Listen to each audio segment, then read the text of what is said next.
me who your relationships are, and I can tell you what your future looks like. Is Oh. is that simple? Hey, everybody, welcome to Alive, where we talk to people who create the most memorable experiences. Today's guest is Daniel Botero. He and his mom moved to the United States from Colombia with just 2 suitcases and $2,000 to pursue the American dream. When he was younger, his definition of success was to graduate college and buy a house, and he accomplished both of those before the age of 23.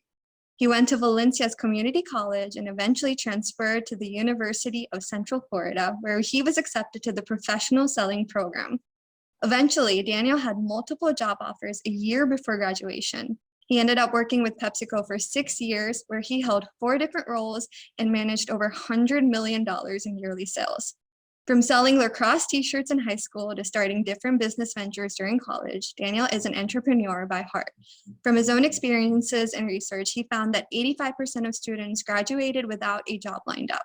He realized that he wanted to help students land their dream job. He has addressed students from over 30 universities and reached thousands of young people through his podcast, book, and is even a LinkedIn influencer.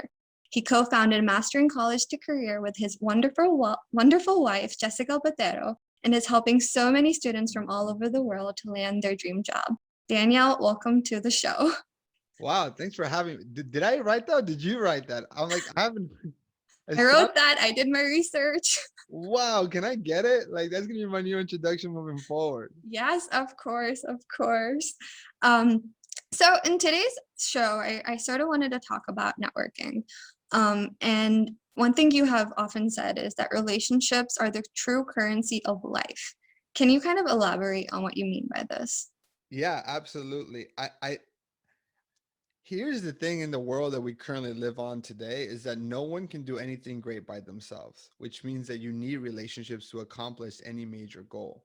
And so you show me who your relationships are and I can tell you what your future looks like. Is Oh, is that simple? And so to me, I'm so focused more on like building relationships instead of building wealth, because wealth will come just at the consequences of having good relationships. But just because I have money doesn't mean that I have good relationships. So it doesn't work the other way around.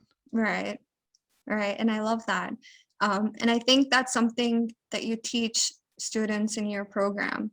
Um, and this was something, the biggest misconception that I had was that networking was more of like a business transactional thing, which I thought I would always be really bad at because I can't talk to someone just to get something from them. So what are some of the most common misconceptions that you've seen students or people make when it comes to networking? Yeah, the one you had, right? Like networking is only for extroverts. Like networking, it's a one-time transaction. Um, you should only network when you need something. Like all Mhm. those are just wrong. Like I hate all of that. Like I actually you've even found that like people who are shy or more introverted actually are better networkers if they start applying some of the right tactics, right? Because you're generally more curious and you're curious, you ask more questions, you actually make the conversation more about them. And as you know, that's one of like the secrets or one of the tactics that I share with you. And so um to me, like seeing you're like the perfect example of going being very shy, being intimidated by networking, and like you have been able to build some amazing relationships. And even like the relationships that me and you have built, that this is networking, right? All Like right. um those relationships, both you have relationships that have helped me, right, and I've had relationships that has helped you, and I have no problem connecting you and making an introduction to anybody in my network, because I feel extremely confident that you're not going to hurt my reputation. If anything, you're going to enhance it, Right. right? uh Yeah. and so yeah. And so, as someone who is sort of introverted, especially when I'm first meeting someone, and for all the introverts out there, because I know that there are a lot of students in the program itself, in your program, who are introverted, and they feel they've been in the program for a while, but they haven't had those calls yet. They haven't had those networking calls. So, like, what advice would you give to introverts who are hesitant about, reaching out to people, talking to them? Yeah, I think they have to remember that I'm generally speaking here too, right? It's everybody's situation is a little different, but generally speaking, the jobs that introverts are attracted to Yeah. are people who are doing those jobs are introverted people themselves, right? And so the odds are is that you're not going to go talk to, like, most people think that you got to go network with the recruiter, and the recruiter, generally speaking, is a very extroverted individual. Like, Mhm. they're the social butterfly of the group. They're trying to meet people, right? But if you're a STEM student and you're going for a STEM job, the odds are is you have way more in common with the individual doing the job that you want than Yeah. the recruiter or the business person or the HR manager, right? And so I would say, if don't go for the recruiter, it could be intimidating. They're intimidating, right? But the engineer or the programmer, like, or the data scientist or the analyst, I guarantee that there's so much commonality between, like, maybe you guys like the same movies, maybe you're from the same hometown, maybe Right. you like are love photography, right? Or love Pokemon, or love Mhm. like something weird that thinks maybe you think you're weird, or something that only you and your friends think is weird. Maybe it's anime, maybe like I just think people, I think you just need to own yourself and be confident about yourself. And I guarantee that the more you put yourself out there, your true self, not just being out there, I think the more you're gonna attract the people that will want to connect with you. If I remember correctly, you connected over yoga with Yeah. someone, right? So like, Yeah. And that I love that you bring that up because I think that's something that I struggle with initially is like as a student talking to all these professionals who are like on all these amazing companies, I had this sort of pressure on myself to have like this professional identity of myself. And and I think that's a lot something that a lot of students face because they don't know like and so I guess when I sort of broke down those my like barriers and I'm like, I can just be who I am. And it was so much easier to network. But what advice would you give to students who are like, or like, where do you draw the line between like the professional image versus, you know, like who you actually are? I think if you are okay with your parents seeing that, then you should be okay with your professional seeing that. Okay. Like, like, to me, like, being like yes ma'am, yes sir, or like being like wearing a suit or wearing like a professional clothes, like, that to me is not professional anymore. I think that the new world that we live in now, like it's just more, are you respectful? Like, if you're Right. respectful, you're professional, right? Like, are you not, like, don't talk about religion, don't talk about politics. I think that can get a little iffy, and things like Mhm. that. But like your interests, like, there's so many things that I remember of you just because you're just you in our calls, right? Like I sometimes that, like, I get to know you, like, when we connected on Instagram, I got to know more of your interests, right? And then Right. that allowed me, even we've never spoke about some things, like you like to travel, or you like photography, or Yeah. like, and I like to travel. So there's things that we can connect with, even if we never said anything, because Right. I see you doing that. And if like, I want to use you as an example a lot, because I think obviously this is your podcast, and then people listening to you will get to know you as a host, right? Right. Is when you first when you first started, like, and you were very shy about it, but then you started becoming more comfortable and you started becoming you in the Mhm. cause. I think that's where you really started getting success, and Yeah. is really going and just being yourself. Just being, are you being respectful? Are you treating people the way you would want to be treated? And if you are, I think you're gonna get that back. Right. Yeah. It's funny because I remember when I first started the program, I was like so shy to get on the group calls itself because I'm like, oh, what if they ask me questions? And then I'm like, okay, I'm just overthinking it. But yeah. I think another thing that students sort of struggle with is so you've taught us that in networking, it's not about just take, take, take, take. It's about also giving to people. And how do we find ways to provide value to someone who's been in the industry for so long? I think that was something that I also struggled with. But what Mhm. advice would you have on that? I think you have to think about the person that you're speaking to. They're a human being just like you.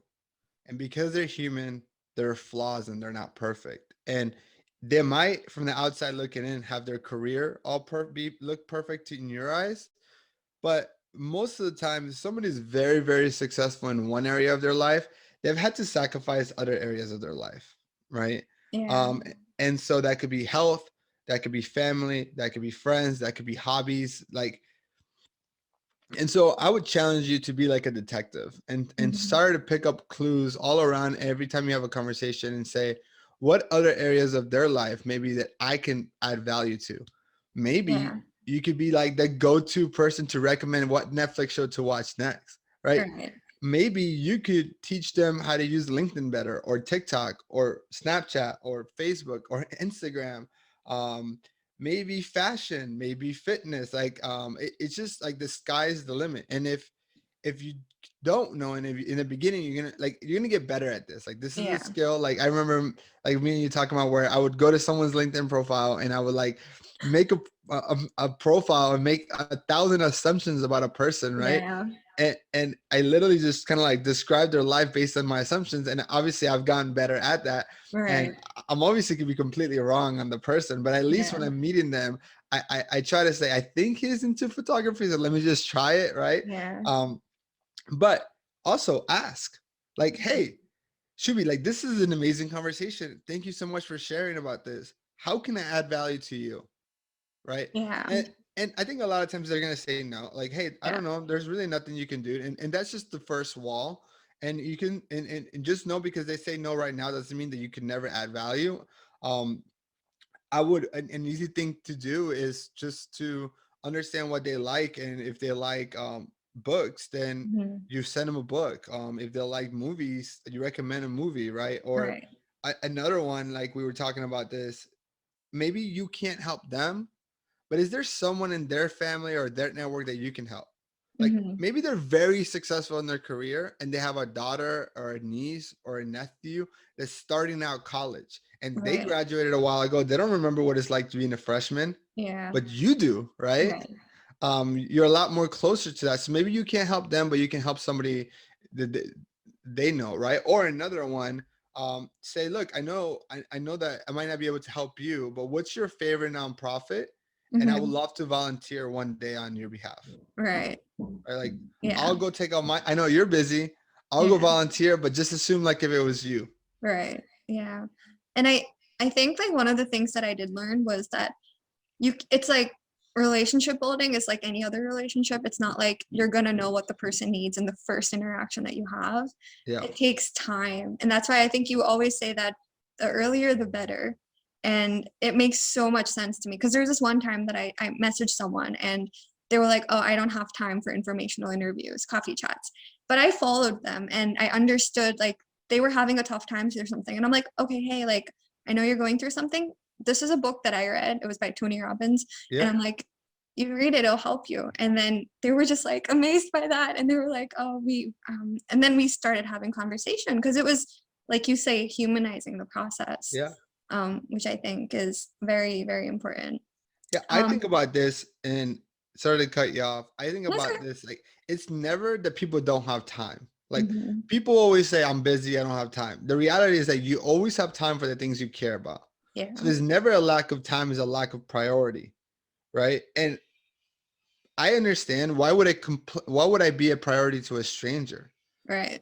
Right. And so I think that's where you have to kind of show them like, hey, like I'm only requiring 10 minutes, but the return on that time is gonna be, well, like I'm gonna listen, I'm gonna take your advice. So Yeah. I think it's important to know, like, is how do you build the priority in that? Like I remember my mentor Frances, in the beginning I couldn't even get 10 minutes from her. And Hmm. like now, like if I call her right now, even if she has a meeting with her best client, she'll drop anything to talk to me, Oh, because we yeah. build this just solid relationship, right? Right. Yeah. And I love that. Um, and it takes time. I think it Yeah. does definitely take time. Yeah. And so if I was a student who had no idea at all how to network, what are the top 3 actionable items I can do right now to sort of get the ball rolling? Number one is understanding that the best way to reach any goal is to learn from someone who's done it before. So the first thing is you need to have clarity on what is the goal that you're trying to accomplish, Hmm. right? And in this scenario, if it's a student that's looking to start their career in a particular area, it's find people who are currently doing that job, right? Not Right. the recruiter, not the HR manager, the individual that's currently doing that job that you want, right? So step one is having clarity about who you want to connect with. Hmm. Step number two is finding commonality, right? Again, the more we have in common with an individual, the easier the conversation is going to go, right? Yeah. we talk about this all the time. Like, let's say that whatever university you're currently go to, if you're, let's say I'm in Florida, Uh-huh. if you, the biggest, like, most popular university in Florida is University of Florida, which is go like Gators. So their mascot is Gators. Now, Hmm. if you see someone in Florida wearing a Gator shirt, if it's not a football game, nobody says anything to anybody. It's just one other person wearing a Gator shirt. Yeah. Now, if I was in New York City walking around and I see someone across the street wearing a Gator shirt, I can literally go Gators, and I will get a reply, go Gators back. Yeah. Right? That Right. commonality allows me to scream at a stranger and get the stranger to connect with me back. Hmm. Or I can go to a bar in New York City, see somebody with the Gator, and Yeah. just buy him a drink and say, go Gators, and it would not be weird. Right? Like, it just would not be weird. Yeah. Right? Because there's commonality. So Hmm. find commonality. The more you have in common, the better it is, right? If I say go Gators in New York City, is a lot, like, we're a lot less of us in New York City than we are in Florida. But if I'm traveling across the country and I'm in Europe and I see somebody with Gator, that's a lot less people. We even have more in common. Not only will I could buy this guy a drink, I can spend the whole day with him and it wouldn't be awkward, Right. right? Yeah. Because just by wearing that logo, I can assume he went to that university, and I can assume he knows what the library's like. He knows what the local bars are. He knows what, like things that just by going to the school you would know. Yeah. There's just so much you can talk about just because you just knew one thing, right? Right. So step one, clarity. Two, find commonality. And number three, just make it about them. Mm. Don't talk about yourself. Talk about them. So if I were to, going back to that Gator example, I find somebody who is, I'm in Florida. I want to live in New York City. I find alumni of the University of Florida in New York, right? I find them and I connect with them, find commonality. We both went to the University of Florida, right? And then I don't just go like, hey, let me tell you a story. Look, I'm looking for a job. I say, tell me about yourself. Tell me about what brought you to New York. Like all the way from Florida, what brought you to New York? Why did you work for that company? Why did you pick that? Why do you want to be an analyst? Why Right. didn't you go into sales? Like, so you're curious about them. You make it all about them. Yeah. And the funny part is, the more you make it about them, the more they're going to want to make it about you. Right. Yeah. Yes, I love that. Thank you. Or the other option is that people can just join your program, Master in College to Career. Yep, they can, but I mean, that's like, I didn't want to pitch it. No, That's I not, know. yeah, That's why I'm doing it for you. yeah. um, and so once someone actually has a job, how important do you think it is to continue networking? I think networking is something that you should make a daily habit. I think you should stop calling it networking. I hate that word. I just use it because it's what people recognize. I Right. think you should talk about building relationships. Going back Hmm. to relationships is the true currency, right? And so why would you? It's like, once you get a job, do you stop working? Right. No, you just started working. Like, you're just literally in the beginning of work, and it's the same thing. Just because you get a job, you don't stop networking. You Right. just literally just started networking, and you continue to build those relationships. Right. And so since I've recently just got an internship, so when you say networking within or relationship building within a company, is it should it just be career oriented or could it also sort of go outside of career? I think you should go everywhere. I think you should network with everybody. I think you should, like, go on an Uber and talk to the Uber driver and learn their story and build a relationship. Yeah. You just don't know. And there's some people you're going to connect with more than others. But in your particular situation, going back to your internship, I think anybody doing an internship should make it a goal upon themselves to have a coffee chat, whether it's virtual or in in person, with two people per week. And if you have a 10-week internship, that's 20 people you connect with, Hmm. right?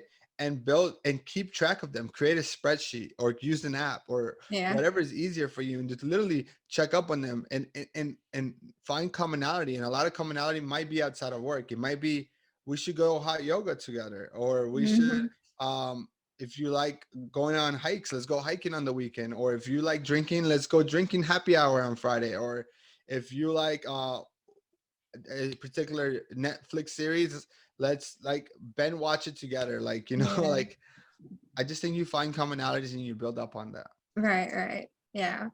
Um, And what is the experience you want people to take away from MC2C?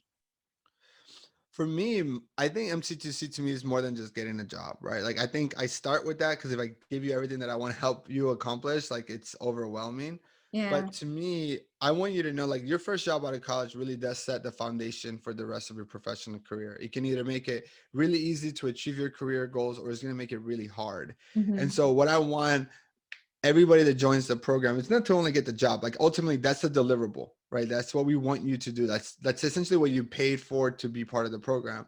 Right. But I want you to walk away with some life skills that will forever impact you positively, like Right. networking, personal finances, goal setting, creating right habits, like mental toughness, relationship building. Like those are all the side effects that I want everybody from the program to walk away with, even though those Hmm. are not what we advertise the program to be. Right. And I think those are things that I've definitely walked away with. And I think it's so crucial. Relationship building for anything and anything that you do is so important. And that's why I really wanted to actually get you on this podcast or the show. Um, and yeah, it's just so if students or people want to find you, where can they find you?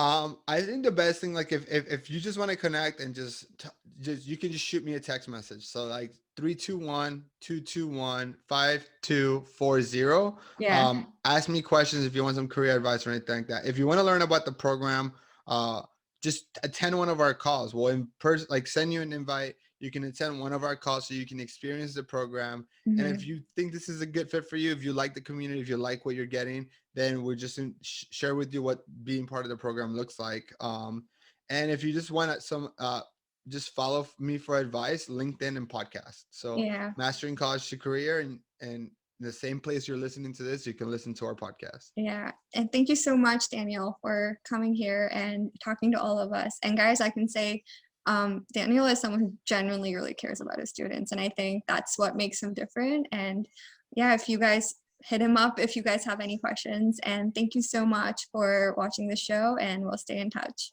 Bye.